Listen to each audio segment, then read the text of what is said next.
Hello, everybody, and welcome back to Solipsis, and welcome to the start of a new series where I'm going to be talking about all the things that I learned about game design while I actually was designing this game.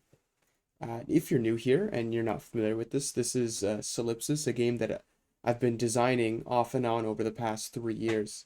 And really, before this, all I did was, homebrew stuff and board games. And so basically everything I know about designing games, which, sometimes I like to think is a decent amount, really only comes from this. So I'll be, making videos here and there about some of the key concepts that I didn't really hear about when I was designing it. I spent a lot of time, watching videos and reading things about design and whatnot. And I wanted to talk about a couple of things that I either, didn't hear much about or didn't hear at all. And the point that I'm going to talk about in this first video is when it comes to drafts, don't be a perfectionist. It just has to work. It just has to be playable. Because at the end of the day, what I have heard a lot of is that playtesting is the best tool. Hello? Sort of in your arsenal. Because like you can kind of theory craft it and sort of play the game in your head, but you'll never really know how well it works until you get in there and you just work on it. I like to think of it like you're going on a journey from one place where you already are to some place you've never been before and you don't know the road.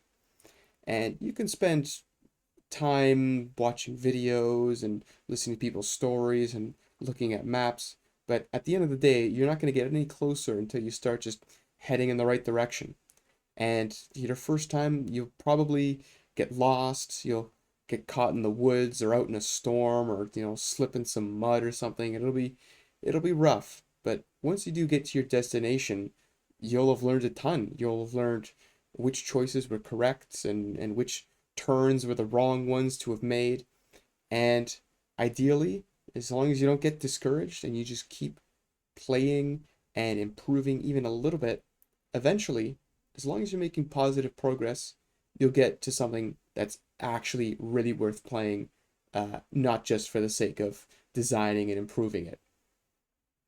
And really, that's my philosophy. And starting out is really tough. Starting out designing a game is very difficult because to compare it to homebrewing factions in Dune, which is what I really kind of started out with, you have a whole game system underlying that's really well crafted and it's been play tested to hell and back and it's pretty darn perfect. And in Dune, you got five other factions that got a lot of love put into them and they work really well and they're balanced and you have a lot of structure supporting any harebrained ideas you got going on in your head that you can kind of design something and see how it works, and it's pretty easy to just throw into a game, and it might not work very well, but it's decently easy to make because you already have something to base it off of. But when you're designing a board game from scratch, you've got nothing. I mean, you might have one or two good ideas, but that's like maybe a tenth or a third of what makes up an entire game.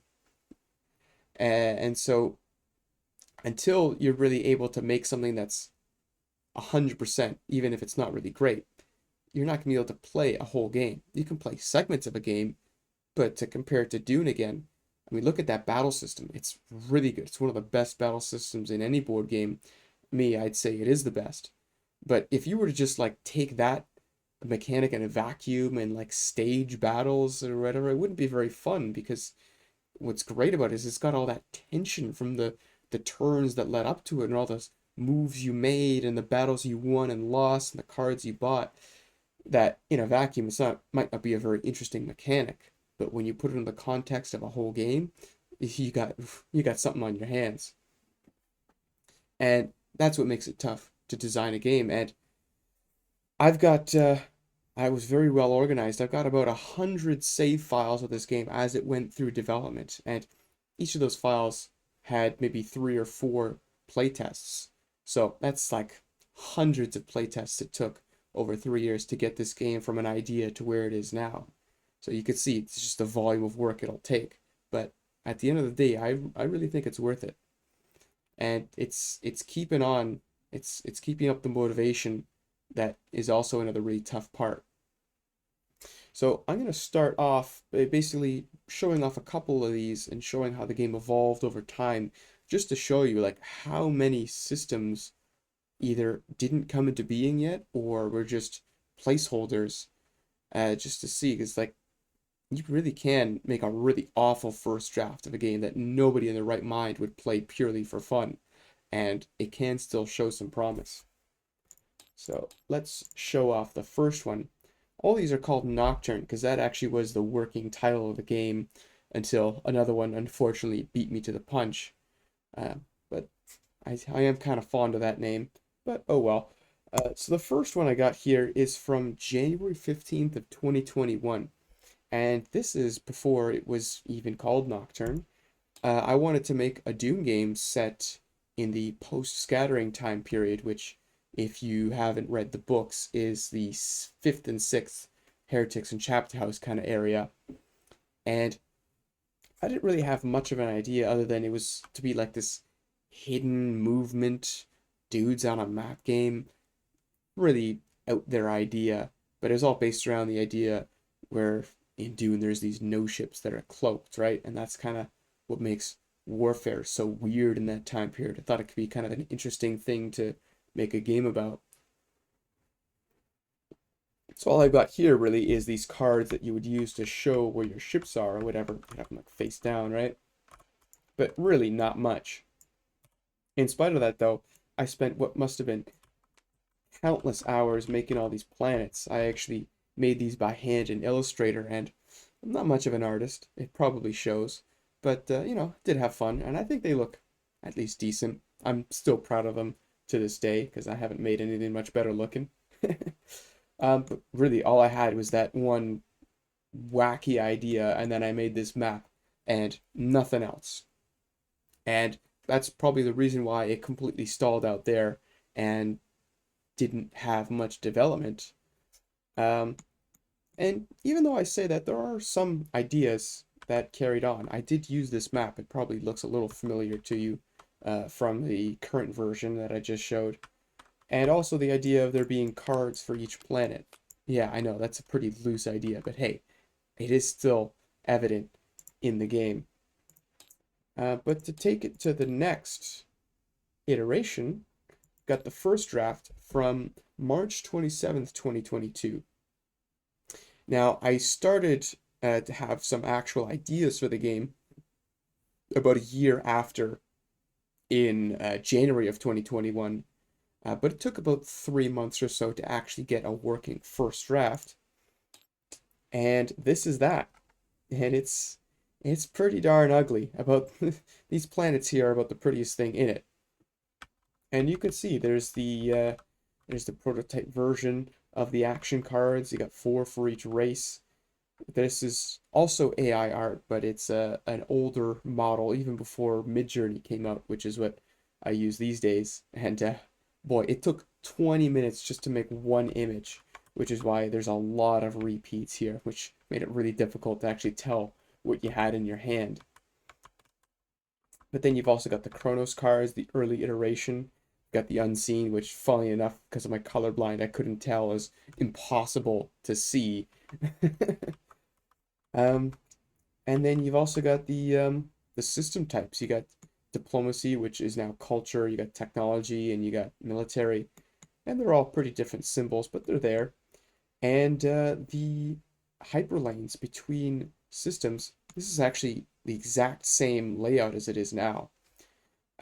It's not really rooted in balance. I wouldn't say that, putting one lane here, removing this one would make the game perfect or, even worse or anything. I guess, grew kind of fond of the layout, and I think it's pretty interesting. There's another kind of idea that I'll talk about in another video I like to call emotional topography, but basically, I really like how this board is super unique. It's not like TI or Eclipse where it's, a hexagon map and maybe you have anomalies or whatever that make it difficult to go in certain directions. But this is like completely weird, and it's not standard at all. It's about the opposite of a chessboard as you can make.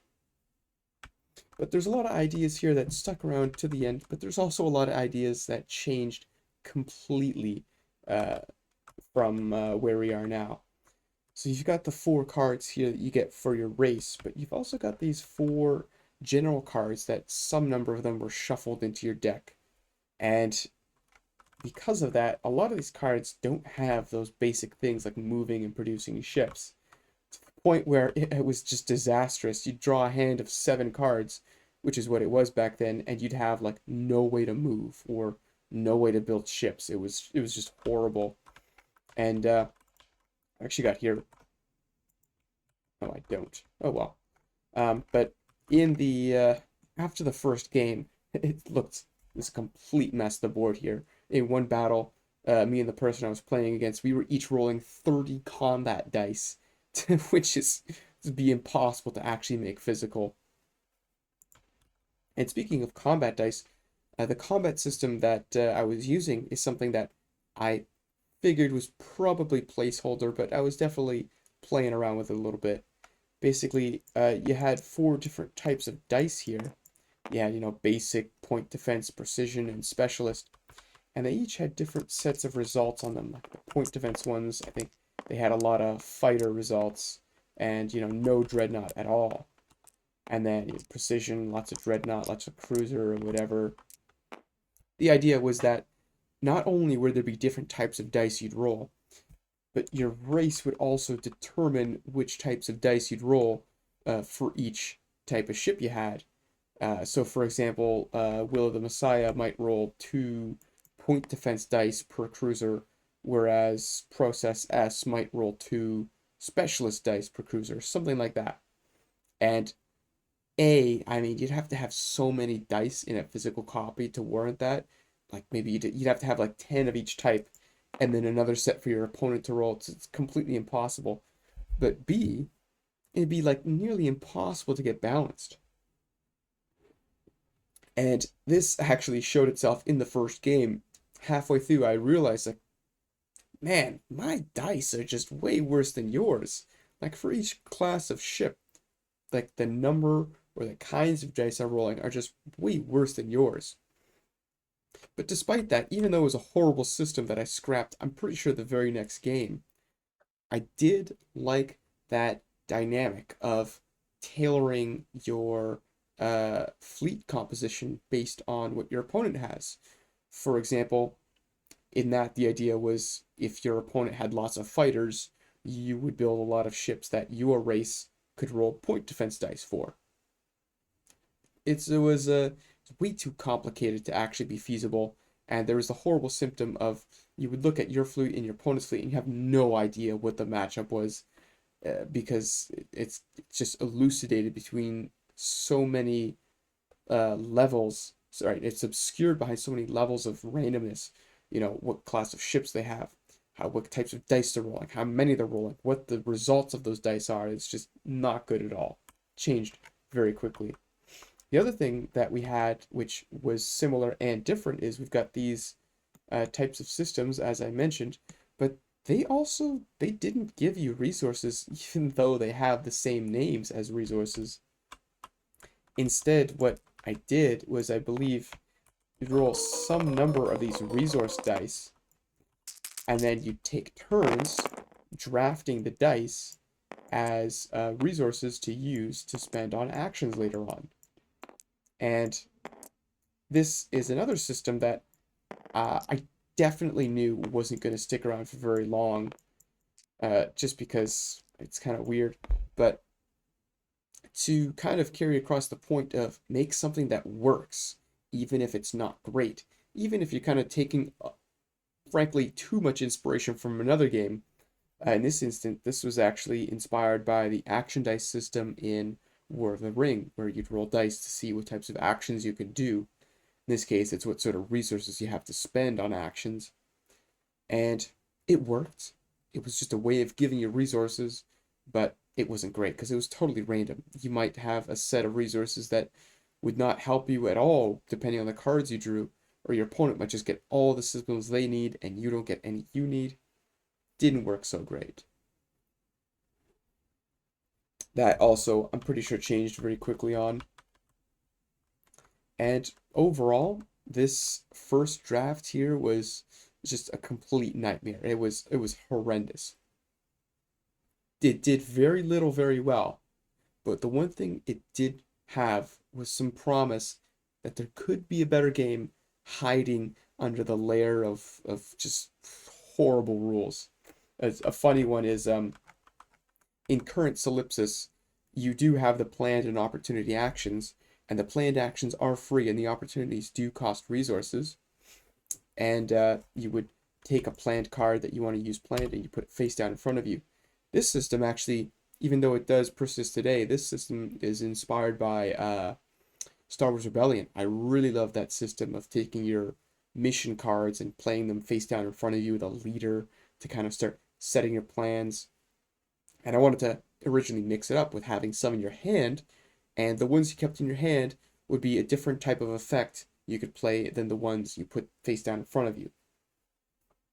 Now in this, planned ones are free, and the ones in your hand cost resources, but for some reason I thought that forcing you to commit to it at the start of the turn meant that the planned effect should be stronger. Here's a better one here. I thought for some reason that the planned effect, not only should it be free, but it should also be stronger than the opportunity effect, which is completely backwards. It's the exact opposite in current Solipsis. And not only that, most planned effects don't advance your game very much. They'll do nice, helpful things like give you persistent bonuses, or a neat little thing like one small movement, or interact with your race abilities, but they don't really advance your games like the opportunity effects do, where they give you lots of movement and lots of building. So looking at this first draft, even though that core planned and opportunity dynamic exists, it's horrible. It's backwards, it's completely opposite, and it sucks. So let's go ahead and advance to the next draft here, which it's this one. So we've got about a month later in April 21st of 2022. And you can see already there's a lot of improvements. We've got a couple names here for some of these. We've got actual references for this horrible dice system that never should have been born. And we've got some better looking Chronos cards here with text that's colored a little bit differently so you can actually read it. We've got some more races implemented here. We still got this horrible system. And this was horrible because a lot of these basic actions like moving and building ships were relegated to these, whereas these race action cards were more exotic things. And there were many times where you just draw a handful of these race cards and you wouldn't be able to use any of them to move ships or build ships, and you would kind of just auto lose. It's pretty bad. Oh god, tell me I wasn't still using... No, oh god, I was. Yeah, this is actually apparently still using this resource die system, which, yeah, you could see there's some changes, but there's also a lot of things that sucked that are still in here. And you might notice the absence of the wormholes on the edge of the map to be able to cross from one side to the other so you're not stuck in a corner. And you'll also see some budding potential here is we've got the strategy cards, which exist in the current version. And this is where instead of just rolling all your dice for all your ships at once, you would only play one card, and that's the type of ship that's rolling dice to give hits, but it's also the one taking hits. And you can see we even have the advantage system, which on these dice, they got these symbols here. In the first draft, this symbol with the star and the circle was like a hit any type, but I repurposed it in this version to be the advantage result. So if you roll this, it only counts as a hit if you have advantage. And in that case, wow, these basic dice would be just completely horrible. You only get a hit like a third of the time, and only if you have advantage. Like, this would never fly. This would be horrible. you could see just how things evolve from being horrible but playable to playable and better and better and better and good and good and good, and I like to think pretty darn good nowadays. Let's see, not really much more to comment on here. Actually, we've got the beginnings of special player markers. So some factions like the Will here have got the Zeal token and the Revenant. They've got these Derelict tokens and the Unseen. Still pretty difficult to read there. I've got these Signal tokens. This, by the way, is a race that got completely scrapped and remade. Same name, completely different power, but they got these Signal tokens. Later on, these would be replaced with multi-purpose special player markers, which would basically, your race would tell you what they do for your race and yours only. So if you're Revenant, then it would count as Derelict tokens, and if you were Unseen, it would count as Signal tokens. You might recognize this logo. Definitely a lot of art repurposing. But yeah, let's go on to the next draft. That's gonna be this one. So this one, we're gonna scroll forward about another. Wait, this is the same one. Never mind. Looks like it is this one. So this is about 2 months in the future. And you can see now there's a decent amount of progress. I think we've got one or two more races here added with their Chronos cards. And I've also got some placeholders here so that I could actually start testing with other homeworlds. Because as you know, the present determines where you start on the board. And I was beginning to notice that with only these 7 here, you would basically get the same few starting positions. And to give some more variety, I added a few placeholders. Got a couple more names here added to the board. Got some more races. Got some helpful labels here. Let's see. Do we have? Oh yeah, we got those special player markers. We've got the ships finally added. It's not just white tokens with the edges recolored. And you can see here that it's red, blue, and yellow as the colors. Later to be green when I added a 4th player. And I actually switched away from that because I wanted to make sure that there was no confusion to be had with the fact that green, red, and blue are the colors of the resource types. Another thing that was improved here is we've totally ditched this stupid resource die mechanic, and instead now controlling planets is what gives you resources to spend on action cards. And in this iteration, I have it implemented with these tokens that you would flip, and you would basically exhaust the systems, kind of like you do in Twilight Imperium, except they only produce one resource of their type instead of, a number or whatever. So, you start with them all exhausted, and then as you start to collect new systems, you flip them over to fresh, and then spend them again, you flip them over. And this was great. It was nice and simple. But I thought later on it's going to change. I'm not sure how many more drafts in the future that'll be, but they'll change to those resource tokens because I realized that setting up 20 tokens at the start of every game and making sure that it's the exact right type might be a little tough. We've also got these homeworld tokens to mark where you start. Oh, and also wormholes have finally been implemented. I played one 3-player game, and because of this limited pool of places you can start on the board, one person was completely trapped in this corner here and never left, and they had a pretty rough game. But hey, that's why you playtest. So immediately after, I made these wormholes, because it was already an idea that I had kicking around in my head. But I was like, let's run it a few more times. It might be interesting to kind of feel like you're in a cage match. Spoiler alert, it wasn't interesting to be in a cage match. It sucked a lot. Okay, and let's advance to the next draft. We're on 06. Next one's going to be 07.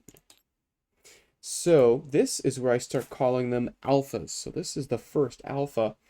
And the big leap in progress that warranted that was I made not only a couple more factions here, but placeholder cards for every system on the board, and also named them all. And boy, this this was a major leap for me. This is the moment where I really started to feel like this could actually be something in a couple months, or that I later learned years. This could actually be something because it's a full board, everything's named. Got, what is this? I guess 12 placeholder cards here that would each be their own unique race with their own powers and set of cards. And this is where I really started to get excited about where the game was going to go in the future. Everything here is about the same, I believe. I can't remember if at this point, yeah, I believe at this point I scrapped that multi-dice setup, and instead I just used regular combat dice where you got a regular hit side and then a, let's see if you can find here, a side where you only hit if you have advantage. And nicely enough, it's able to reuse the same system of hitting if you get a hit and hitting on advantage only if you, of course, have advantage. Everything else here is pretty similar. So we'll go on to the next draft, which is going to be '08. This is August 20th, 2022. We're 5 months into development, and this is what I called Beta 1, because we've got another big leap in progress, which is a slightly prettier board. So this is the point where I started using resource tokens instead of flipping the type indicator. So you got resources. Not only are you able to have more than one in the system, you're able to move them more cleanly. And we've got some slightly nicer Chronos cards, this time with a mini map on the bottom, so you can more easily find where your homeworld is if you're choosing the present, so you know where you start. Got a lot more factions to choose from here, a lot less placeholders. And then I stuck in my my playtest art on the back of these just to give them some flair. Got a lot more factions here to choose from. Another thing I added was the concept of affinities. So I wanted the present to have a little bit more impact other than just where you start on the board, because that's pretty boring. I wanted always to have one of these possibilities be something you could just kind of not care too much about, because if all three of these choices, past, present, and future, were all super important, then you might just get screwed with a bad draw. But if one of these you can kind of not worry too much, then that's at least one mitigating factor. But I still did want the present to have some unique thematic impact, so I made these affinity cards, which is a card you'd get by controlling your homeworld, or you could take from your opponent if you take theirs. And this would actually give you another ability you could use. So basically you could discard any one of your action cards and do this ability as if it was a versatile action, which I forgot to mention. You may notice there's no more of those general action cards anymore. There's just these versatile actions, which you were able to just discard a card from your hand and instead do one of these effects. Because I soon realized that it was very important to always be able to move or build. So I just baked that in. It's an idea that I sort of borrowed from Nemesis, where in that game you'll have a character and you'll have your 10 cards, your 10 action cards that are unique to you. And while they do have special actions, you can also just discard them to do a set of basic actions that you'd always want to be able to do. And then these affinities would grant you another pseudo-versatile action that you could always just discard a card to do instead.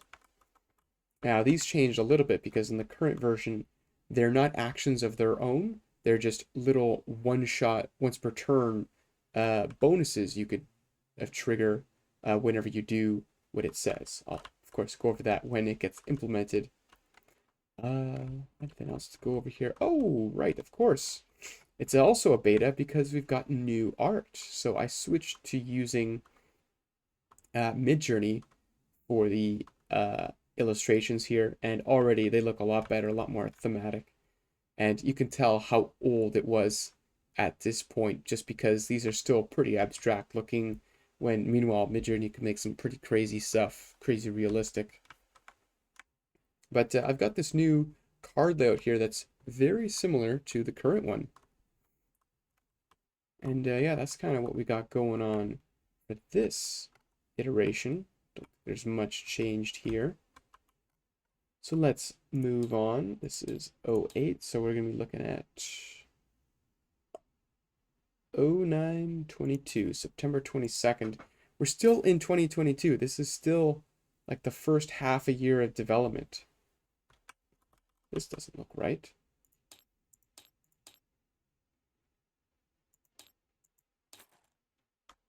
Well, maybe I overwrote it by accident. Anyways, let's just go to 13 then. So this is beta 13. This is probably about 20 to 30 playtests in the future. And this is all the development that's been made from then. So we got the race cards now that explain all the abilities to you instead of having to consult a Google Doc.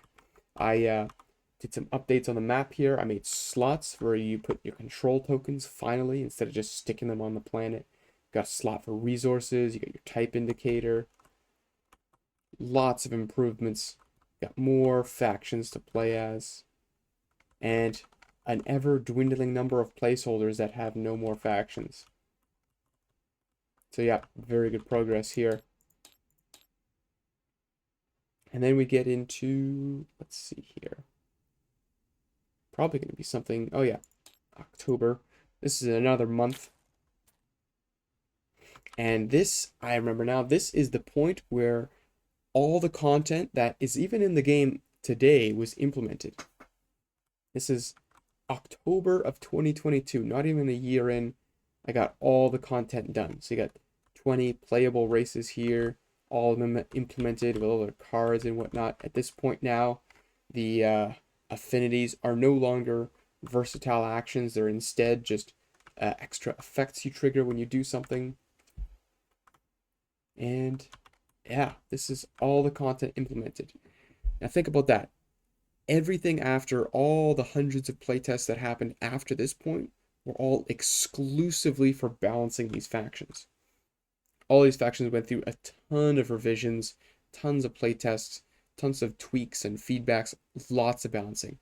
Think about the fact that of all the development time, the balancing was probably 70% of it, whereas the actual implementation was only 30% of the time. It just goes to show that the balancing the game is one of the toughest things you'll have to do, and it's going to take a lot of place testing to do. And a good thing to have is a lot of different people playing your game, so you can see people think outside the box and get that kind of first impression on how you might play something. In fact, I had a real major help was I had a cousin who plays a lot of card games like Magic and whatnot, and he would take 15 minutes. He would look at the 4 cards his race has, study them, and then he would proceed to completely wipe the floor with me. It is crazy, despite having played way more games of it. And that is another point where I started getting really hopeful, because the ability for someone to analyze the actions they have at their disposal and make a strategy, and not only that, but win the game with that strategy, means that there is something good going on here. Something's cooking. There's some bubbling in the pot under the lid. You know, it would suck if you could try to be good at the game and play it well, and then your strategy just doesn't work because it's not good. All right, we're probably getting to the end of it here. I'm thinking it's this one. So this is June of 2023. And this takes us to a map that's very similar to the one you see today once it loads up. So I spent a lot of time making this new map. It's very pretty. Although you'll notice some small things like here, these slots are too close together. I had to add spacing to that. Those are just the kind of things you notice when you're the one who made it. But I made this. It's no longer using my my hacked together art, and got all the cards here, that new format, and yeah, this is really close to done. June of 2023, it was pretty. Oh, also new player board here where you can have slots for everything. This was getting really close to done. Basically, 100% of the work that went into it at this point was all balancing. And then I'll just take one last look at where we are now. Finished copy. There's a couple differences here and there. I did some organization, so it's a lot easier to pull out components and grab what you need, and also change the colors a little bit. Yeah, that's sort of a walk down the development at specific cherry-picked points. And that's me kind of indulging in the nostalgia a little bit. But I hope you guys got something interesting out of this. Uh, this game took a heck of a lot of effort, and I hope it just shows that as I started playing the game, even though that first draft was just awful, completely, almost unplayably bad, but it was playable. Just the rate at which things changed and improved was very fast, to the point where, like as I showed you, I first draft in March, draft with all the content included in it done in October. That's only a little bit more than 6 months, less than a year, just to get all the development and content implemented. Everything after that is playtesting and balancing. And that's a tricky part that I'll probably make a video on later on, and my sort of philosophy on how to do that. But just if you got cool ideas, don't let, it's got to be perfect keep you back. Just make the shittiest game you can that can actually be played, and con someone into playing it with you. Find a good friend or someone you play board games with a lot, and just trick them into playing the worst game they've ever played with you. And hopefully they see some potential, and hopefully you do too, and you can start from there, because it's a whole lot easier to improve something you already have than it is to create something totally new. And I think that ramble has gone on quite long enough.